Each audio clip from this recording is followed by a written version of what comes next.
पर आज जीत हुई है संविधान की। रोज संविधान खतरे में है, रोज मोदी सरकार की ओर से इस संविधान पर आक्रमण होता है, पर आज खुशी का दिन है कि संविधान जीता। नमस्कार साथियों, हमारे देश में न्याय की ज्योति जीवित है। हम ऐसा क्यों मानते हैं, इस पर और जानकारी मेरे वरिष्ठ साथी सांसद और हमारे देश के जाने माने वकील डॉक्टर अभिषेक मनु सिंघवी जी देंगे, आपको संबोधित करेंगे। डॉक्टर सिंघवी।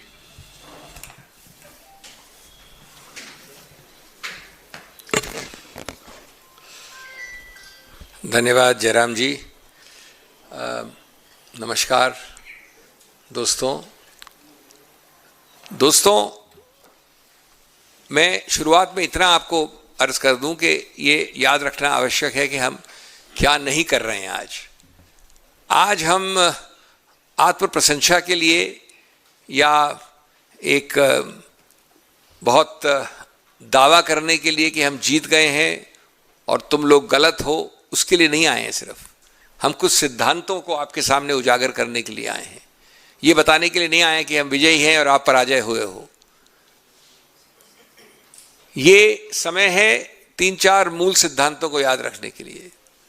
पहला कि जब जब स्वतंत्रता, लिबर्टी का मुद्दा आता है, तो सबसे बड़ा जो एक संरक्षक है जिसकी तरफ हम देखते हैं, नागरिक देख सकता है, जो सिर्फ वही चीज़ है नागरिक के लिए, वो है हमारा न्यायिक सिस्टम, हमारे न्यायालय, हमारे कानून।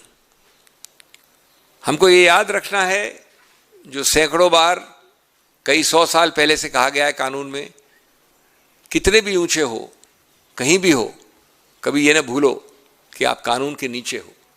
B you ever so high, the law is above you. ये सिद्धांत बार बार न्यायालय शासकों को याद दिलाता है। तीसरा, जब जब आप धर्म की रक्षा करते हो तो धर्म आपकी रक्षा करता है। आपने एक भावना, एक फेथ और कमिटमेंट दिखाया कोर्ट कचहरी न्यायालय के विषय में, और अंततोगत्वा अन्याय से आप बचे।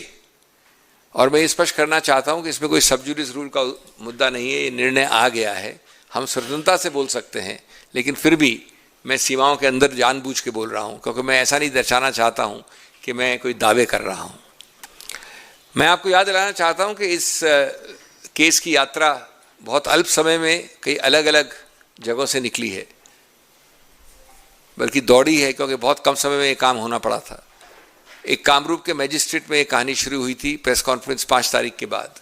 उसके बाद ये तेलंगाना के हाई कोर्ट गई थी, फिर उच्चतम न्यायालय आई, वहाँ से गुवाहाटी हाई कोर्ट भेजा गया, और आज अंततोगत्वा उच्चतम न्यायालय का निर्णय आया।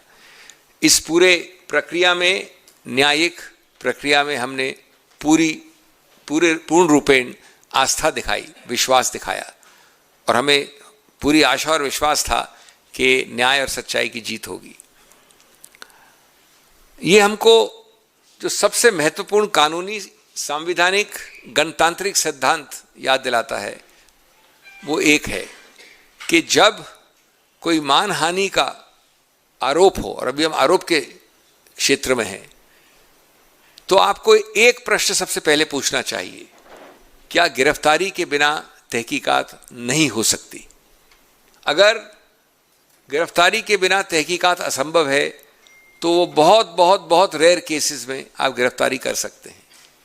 लेकिन जिसको हम त्रिकोण वाला टेस्ट कहते हैं, ट्रिपल टेस्ट कहते हैं, भगोड़ा होने का कोई सवाल नहीं है, जाना माना व्यक्ति है, समाज में, घर में, राजनीति में उसकी जान में उसकी एक पहचान है, वो अंडरटेकिंग दे सकता है कि वो हर हफ्ते इस बार आएगा तहकीकात के लिए, जवाब देने के लिए, पूछताछ के लिए।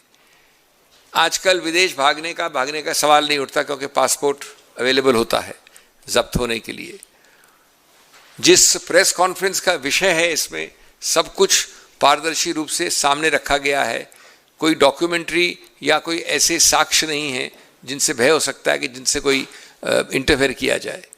तो ऐसे संदर्भ में प्रश्न उठता है, क्या उद्देश्य है गिरफ्तारी के भय से 75 लोगों को निजामुद्दीन भेज देना या 60 लोगों को निजामुद्दीन भेज देना, जैसे कोई आतंकवादी खड़ा है वहां पर?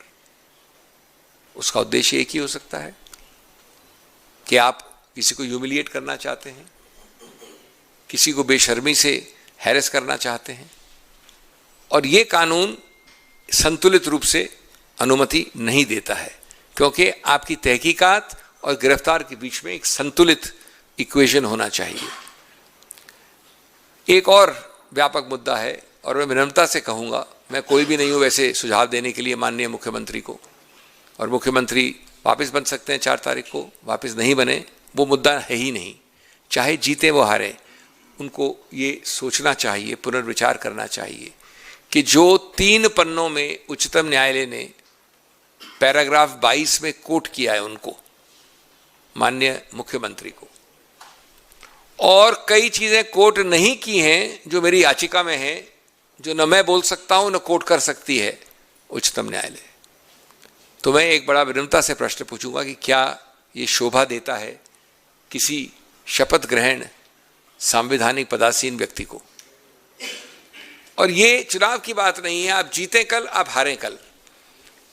ये बात है कि क्या फर्क है आपके बीच में, हमारे बीच में, हमारे गौरवशाली गणतंत्र के बीच में और हमारे पड़ोसियों के गणतंत्र के बीच में, जहां ये सब चीजें होती हैं। और इसलिए मैं समझता हूं कि अगर वो हमारे सुझाव से नहीं, स्वतः इस बात पर पुनर्विचार करें और कम से कम गंभीर रूप से खेद प्रकट करें, मैं माफी की बात नहीं करता, तो वो खुद अपने आप को ऊंचा लेंगे, हमको कोई उससे खास सरोकार नहीं है। लेकिन दुख इस बात का है कि इस प्रकार की शब्दावली, इस प्रकार के आरोप, इस प्रकार की धमकियां, इस प्रकार के संदर्भ और इडियम्स का इस्तेमाल किया गया है जो शर्मनाक हैं, और किसी भी गणतंत्र में, किसी भी चुनाव अभियान में उनकी जगह नहीं है। अंत में मैं 2-3 पहलू और बोल के अपनी बात समाप्त करूंगा। एक पहलू रोचक है, महत्वपूर्ण है, हमारी न्यायिक पूरे सिस्टम में जो सबसे निचला होता है मैजिस्ट्रेट होता है। तो शायद आपको पता नहीं कि प्रेस कॉन्फ्रेंस 5 तारीख वाली के 2 दिन बाद 7 तारीख को सरकार ने, प्रदेश ने अपने पूरे जबरदस्त फोर्स के साथ एक NBW जिसको कहते हैं नॉन बेलेबल वारंट की याचिका डाली, जो एक प्रकार से अरेस्ट की याचिका होती है। उसको बहुत व्यापक रूप से सुना, 5-7 पन्नों के कारणों के साथ उसको खारिज किया, और उस न्यूनतम श्रेणी के जज ने कहा कि गिरफ्तारी की मांग इन सब तथ्यों को मद्देनजर रखते हुए लगती है कि फैंसीफुल है, स्पेकुलेटिव है, अनसब्सटेंशिएटेड है, यानी उसमें कोई मजबूती नहीं है, वो एक दिमाग की सोच है, उसमें सत्य या तथ्य नहीं है। 1-2 और पहलू जिस निर्णय के विरुद्ध हम उच्चतम न्यायालय में आए, जो उच्चतम न्यायालय ने आज निर्णित किया है, उसमें कई पैराज हैं जिसमें कि ऐसे प्रावधानों का जिक्र है जो न कंप्लेनेंट ने, न याचक ने, न इन्वेस्टिगेटिंग एजेंसी ने, न FIR ने, कंप्लेंट ने कहा है।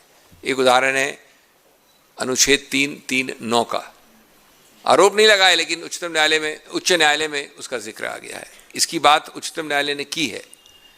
दूसरी बात जो उच्चतम न्यायालय ने की है वो कहा है कि हम भूल जाते हैं कि एंटिसिपेटरी बेल यानी अरेस्ट की पहली वाली बेल में वो मूल सिद्धांत जो है हमारे कानून का सैकड़ों वर्षों से, कि आपको जब तक आप साबित नहीं होते दोषी, आपको दोषी नहीं मान सकते, प्रिजम्पशन ऑफ इनोसेंस, वही एक मूल सिद्धांत है जिसके आधार पर एंटिसिपेटरी बेल आधारित है, उसको नहीं भूला जा सकता। तीसरा पहलू कि हर प्रकार के प्रावधानों को डाल दिया गया, इसको मानहानि से एक अलग केस बनाने के लिए 9 प्रावधानों का इस्तेमाल किया और 9 के 9 हमने सिद्ध किया बेलेबल हैं। एक शेड्यूल होता है कानून में जिसमें लिखा आता है बेलेबल। बेलेबल का मतलब होता है कि इतना निचले दर्जे का उसमें पनिशमेंट है कि आप ऊपर जाने की आवश्यकता नहीं कोर्ट कचहरी में। पुलिस भी बेल देने का अधिकार क्षेत्र रखती है, यद्यपि हमें कोई आशा और विश्वास नहीं है कि असम पुलिस के बारे में जो कहा गया है माननीय मुख्यमंत्री द्वारा, उसके बाद असम पुलिस कभी सोचेगी भी अपने आप बेल देने की। तो 9-11 में से 9 ऐसे प्रावधान हैं। और फिर भी अरेस्ट के लिए लोग भाग रहे हैं इस व्यक्ति के पीछे। और अंतिम इसमें पक्ष जो है, पहलू है, वो ये है कि हमको ये भी नहीं भूलना चाहिए कि स्वतंत्र निर्भीक जो एक वाणी का मूल संवैधानिक अधिकार है हमारे अनुच्छेद 19(1)(a) में, 19(1)(a) में, अगर उसको आपको उजागर रखना है तो राजनीतिक कैंपेन के दौरान, उसकी गर्मी के और गर्माहट के दौरान एक राजनीतिक वक्तव्य के आधार पर इतना बड़ा उसका एक इशू बनाना, पुलिस को भेजना और गिरफ्तारी पे इंसिस्ट करना, मैं समझता हूं कि अगर कोर्ट कचहरी इसमें नहीं हस्तक्षेप करेंगे तो 19(1)(a) एक प्रकार से खत्म हो जाएगा। अंत में मैं इस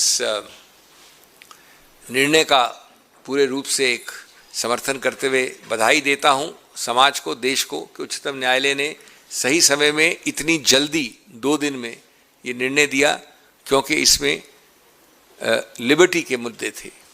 मैं साथ साथ अपने उस हर जूनियर व्यक्ति को लीगल टीम में जिन्होंने इतना काम किया, क्योंकि 5 जगहों पे 2-3 हफ्ते में भाग दौड़ करके फाइल करना, बनाना, उस सब के लिए और मुझे असिस्टेंस दी, उसके लिए मैं धन्यवाद करता हूं। और कांग्रेस पार्टी और मैं और मेरे कॉलीग और सभी लोग इस निर्णय का बहुत पूरी तरह से व्यापक रूप से स्वागत करते हैं। और अब हम स्वागत बाद में करेंगे खेरा जी का भी। शुक्रिया सिंघवी जी। जैसा कि अभी सिंघवी जी ने कहा है, हम इस नज़रिए को से नहीं देखते हैं कि किस व्यक्ति की जीत हुई है और किस व्यक्ति की हार हुई है, पर आज जीत हुई है संविधान की। रोज संविधान खतरे में है, रोज मोदी सरकार की ओर से इस संविधान पर आक्रमण होता है, पर आज खुशी का दिन है कि संविधान जीता है, संवैधानिक मूल्य जीते हैं, संवैधानिक प्रावधान जीते हैं। और इसीलिए हम सुप्रीम कोर्ट का निर्णय जो है उसका स्वागत करते हैं, क्योंकि संविधान की जीत हुई है। हमला तो जारी रहेगा, आक्रमण जारी रहेगा, प्रयास करते रहेंगे, पर आज का निर्णय जनता को विश्वास दिलाता है कि संविधान रक्षक अभी भी जीवित हैं। लोग खड़े होकर संविधान की रक्षा करने के लिए तैयार हैं और इसीलिए हम सुप्रीम कोर्ट को भी बधाई देते हैं। अभी आपके कुछ सवाल हैं तो सिंघवी साहब उसका जवाब देंगे। शुरुआत में आपसे ही करता हूँ। धन्यवाद मौका देने के लिए। सिंघवी जी, आज आपने आप मुझे मौका देते नहीं है, आज दिया तो इसलिए वो एक्सट्रीम की बात हो रही है, स्वागत करते हैं, आप वो की बात कर रहे हैं।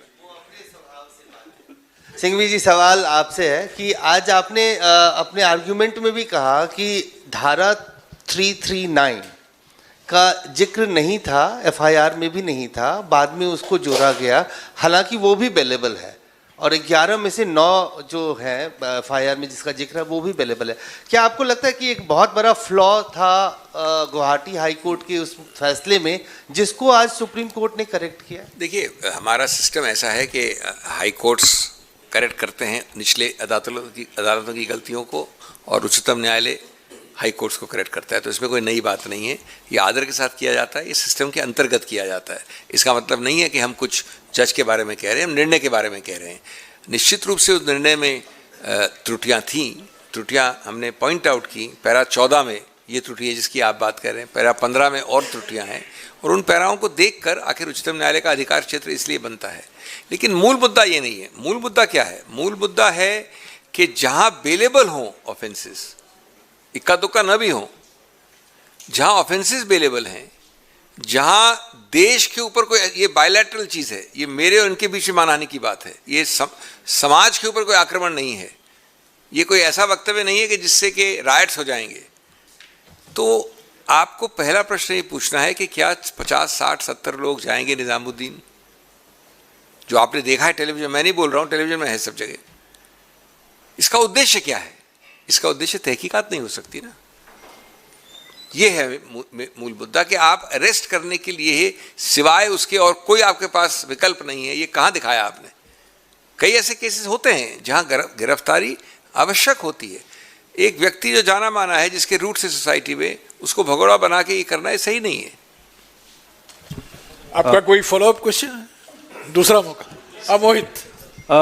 अभिषेक जी, मेरा सवाल ये है कि जिस तरीके से चुनाव के दौरान टिप्पणियां मुख्यमंत्री की ओर से की गई, खेड़ा साहब को पेड़ा बना देंगे और उसके आगे भी कई शब्दों का इस्तेमाल किया गया, इन अमर्यादित जो टिप्पणियां की गई और उसके बाद जिस तरीके से पुलिस बल यहाँ पे भेजा गया, फिर हैदराबाद भी भेजा गया, क्या कोई कानूनी पहलू है अभिषेक मनु सिंघवी जी, मुख्यमंत्री के खिलाफ भी कार्रवाई के मद्देनजर? क्या आपको लगता है कि ऐसे अमर्यादित शब्दों के खिलाफ आप लोग कोई कानूनी कार्रवाई का विकल्प बचता है? जहां तक इस केस का संदर्भ है, इसके हर वक्तव्य को हमने याचिका में दिया है। जो आपने बोला वो दूसरे पेज पे, इसका पहला पेज मैं चैलेंज करता हूं, किसी को आप पढ़ नहीं सकते वो। तो इसलिए ये सबसे पहले तो आत्मविश्लेषण का एक मुद्दा है जहां तक मुख्यमंत्री का सवाल है। दूसरा मुद्दा है उनकी पार्टी का आत्ममंथन, आत्मसोच। और तीसरा है, इसमें तो केसेस चल रहे हैं जिसको हम हेट स्पीच कहते हैं, उसके केसेस चल रहे हैं, अलग अलग कोर्ट कचहरी में चलेंगे।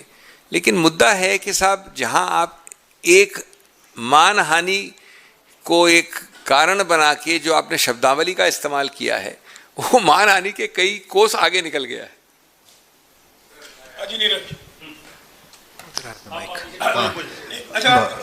Good afternoon, sir.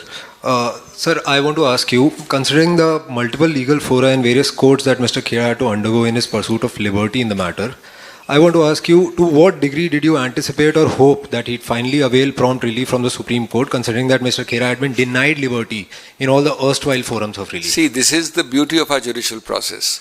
Now, that stage is very interesting, which I haven't talked about. I appear at that stage also. So that order was passed by the Supreme Court in a challenge to the transit bail granted to Mr. Pawan Khera by the Telangana High Court. That stay was granted ex parte. We were not present. So today that stay was granted. The next day I mentioned it. The court was good enough to hear me and was good enough to clarify that what we have said is for the sole purpose of clarifying that you should go to Guwahati. We are not opining on the merits. If you go to Guwahati, the Guwahati court will decide the merits.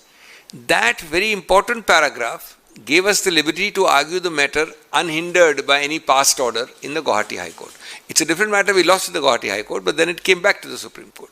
But this is the meaning of a process. The process is based on the issue at hand, and then other issues are kept open, and that keeping open the issue enabled us to win this case today. ये एक पहलू आपने उठाया है जो मैंने नहीं जिसका जिक्र किया। ये हमारे न्यायिक प्रक्रिया का एक विशेष पहलू होता है जो लोग आसानी से समझ नहीं पाते हैं।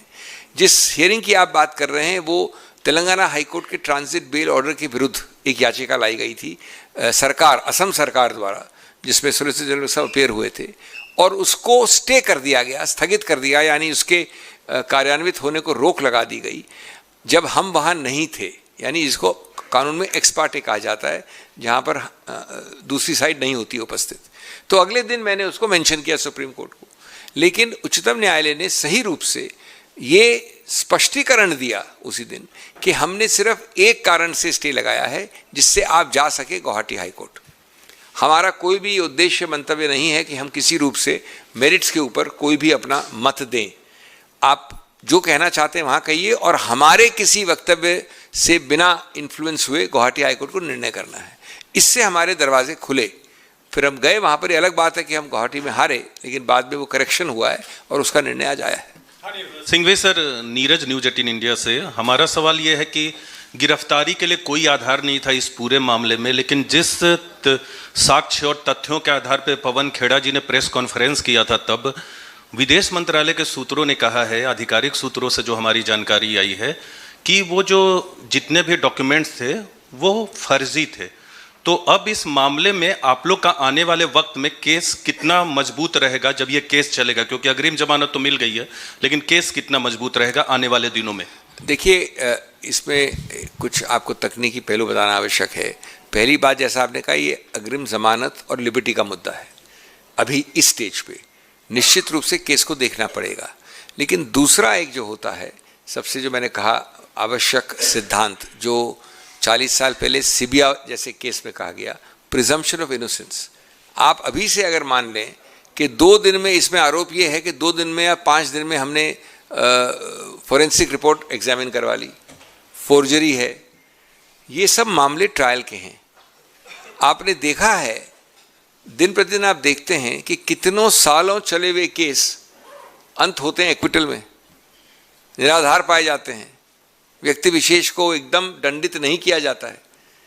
तो इसीलिए बनाए गए हैं बेल के प्रावधान कि जब तक आपको एक ऐसे स्तर, जिसको कहा जाता है एक बर्डन ऑफ प्रूफ, इतना परिपक्व न हो, तब तक आपको हम दोषी नहीं ठहरा सकते। तो हम बिल्कुल हम समझते हैं कि हमने सत्य कहा है, हम समझते हैं कि ये जितने भी तथ्य हैं बाहर आएंगे। अभी इसकी बात नहीं हो सकती है, न मैं कह सकता हूँ न आप कह सकते हैं।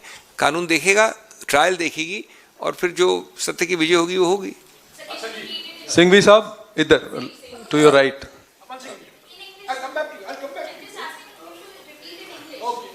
So same thing. Okay. The question you've asked has 2 or 3 aspects. One is the intermediate and one is the final. Naturally, every accused has to face a final trial.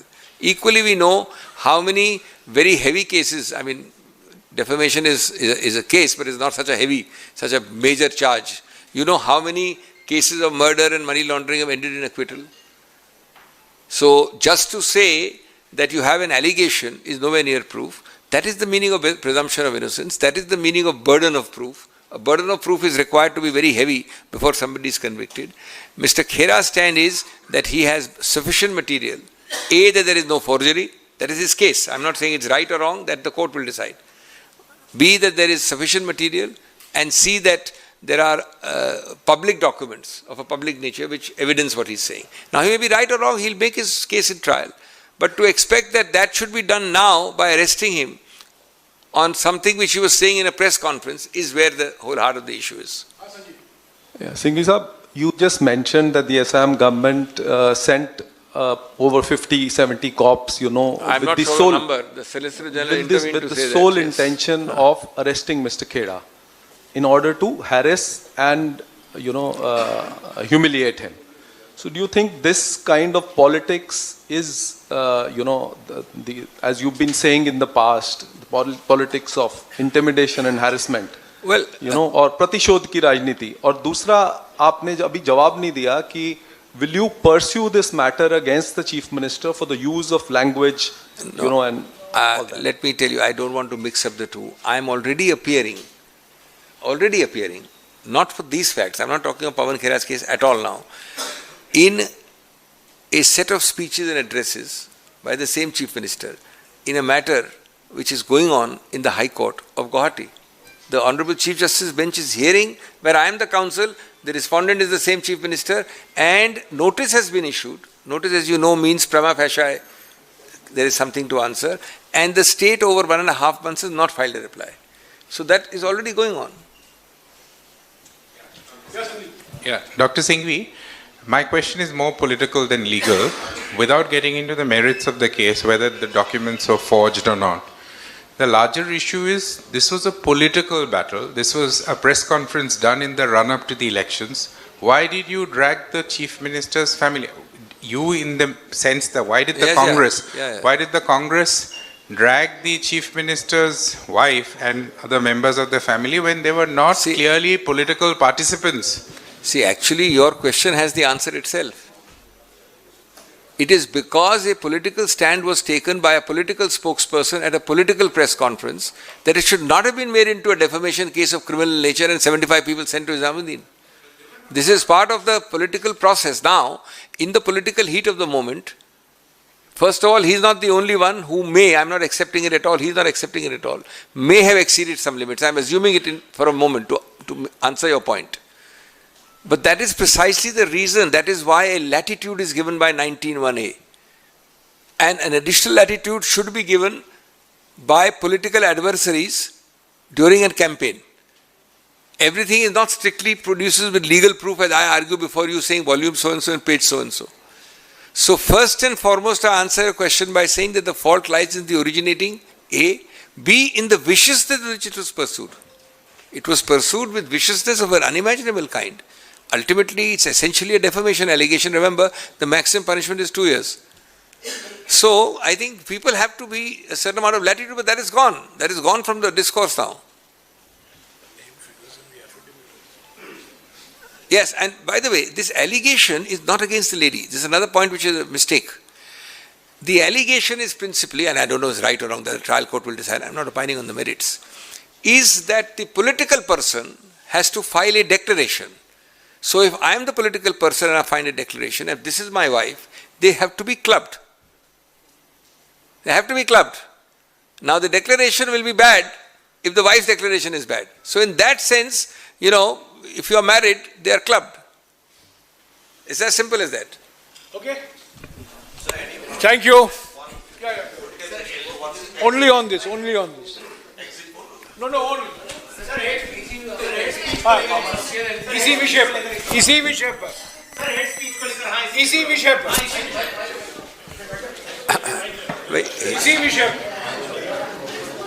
Sir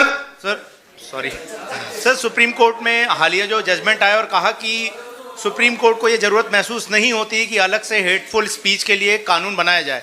अब अगर हम हिमंता बिस्वा शर्मा के कॉन्टेक्स्ट में देखें, लगातार उनके कई जो बयान हैं बतौर मुख्यमंत्री जो हैं वो हेटफुल स्पीच में आते रहे।